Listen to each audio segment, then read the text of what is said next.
Hey, it's been a while since I updated, so I thought I'd do a quick demo of what I've been working on with bonds. Bonds are basically a way of preserving your intent when you're designing and having that not only there for you while you're designing, but actually having it at export time so you can, and using that to export to multiple devices in a more sensible way, and then also using it at runtime so the code can know your intentions. And by intentions, I mean things like when you snap to objects, you maybe should remember those are snapped together. When you snap to a guideline, you should know the thing is snapped to a guideline and keep it that way, and align and distribute and all these other things, aspect, constraint. So first of all, here is the join snap, I'm calling it. But basically it means when I have two objects and I snap them together, instead of having transform handles, I get these like kind of locked bond handles or join handles. And when I move one object, here I'm moving the left one, everything along that joint chain will move along with it. And you can see I can have a lot of objects chained together, and they just all remember. So I'm selecting the bottom right one here and moving, but it knows the entire flow of this chain and constrains things accordingly. Okay, the second thing we have is kind of as a first-class citizen is guidelines. So again, here we'll just make a copy of this object. If we snap it to the guidelines, normally the IDE would just forget about that, but we know we've snapped this to this guideline, so now when we move it, we should remember that it's snapped to that guideline. And not only that, when we export this, perhaps the code would want it snapped to the guideline, and if the code moves it, to the left or the right or up or down, it should know that no, this is actually supposed to be in this spot, and it's not supposed to move. And of course you can break those constraints in the IDE just pressing 0 here, and you can break it of course in code, but it is useful to have this know that it's constrained to this guideline. And there's two types of guidelines. There's like vertical and horizontal ones, but there's also these rectangular ones, and that ties in with what's going to be like screen templates. So for example, if you were designing this generically, say that you opened the iPad template, and it would be the size of the iPad in pixels or whatever number format they use, and then you get this rectangle, and you get a margin, and you get a center offset, and that can be percentage, and then of course the guidelines you put on those can be pixel based or percent based, maybe 10% from the right side or whatever like that. So now if I snap this to this guideline in the iPad, it's going to actually be exactly this configuration, but when I go to export to say for example a certain Android screen that's a different size and aspect ratio, I'm still going to have that template, and it's still going to put this guide a pixel number or percentage away from the right side, and it's still going to snap to that guideline. So then we actually get not only constraints, but we get an actual export value to this. And then of course, for example, this one snapped into two guidelines, and I try to move it and I can't because it's actually snapped there in both directions, and maybe in the runtime again I can decide that I want to move that, and it doesn't allow me to because it's constrained. And again, of course, you can break those and that kind of thing. Okay, the next two type of bonds we have are alignment and distribution bonds. Okay, so if I drag a bunch of these on here, and I'll repeat these again, and maybe I'll get one of this type and repeat it.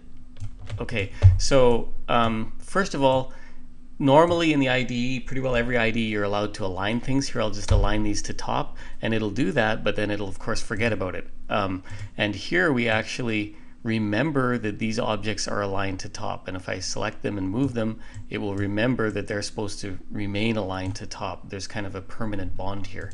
And not only that, we can have chains of these kind of flow type bonds. So here we have the top corner object is not only aligned to the left side, but it's aligned to the top, and it remembers both. And of course, if you move the top corner one, it's going to remember all of the flow bonds that it has like this.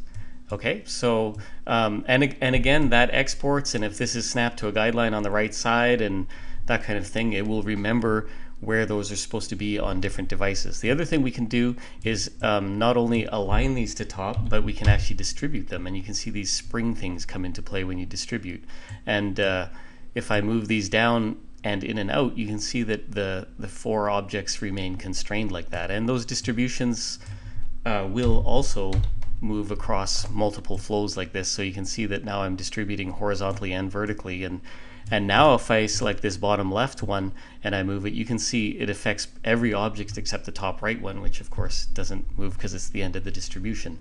And these distributions, I guess it's a little hard to see in this, maybe I need a different type of box here, but if I put this box in the middle and distribute these together, if you select a center one and move it, you can see that it actually will switch positions.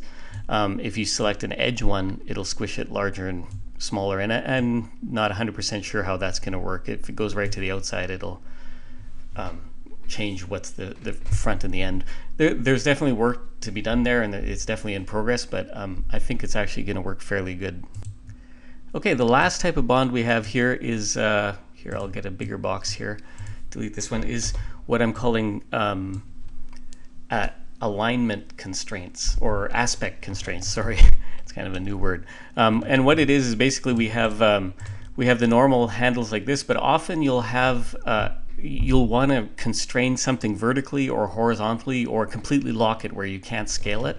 And again, all these things will work with scale and potentially rotate as needed or as it makes sense. But one of the things you often want, for example, is if I want to constrain this vertically or horizontally or completely, I can actually save that information on this object. So this one, and this isn't hooked up, but once it's all hooked up, it will not be able to constrain, or it will not be able to scale vertically. It will still be able to scale horizontally like this though, and that will affect like the bond chains and all that kind of stuff. So if you can imagine, maybe here I'll just delete these. Imagine if you have a 9 box, for example, and you want it to, maybe you want the one on the left to not move at all. So I control click and drag to this handle. So that means basically now this can't scale in any way. Now this one, I guess I'll need 2 buttons here. This one will be snapped, and maybe it can scale horizontally, but it can't scale vertically. So I'll just lock it this way, and then this last one will snap to here. And again, I don't want this one to move at all, so I constrain it.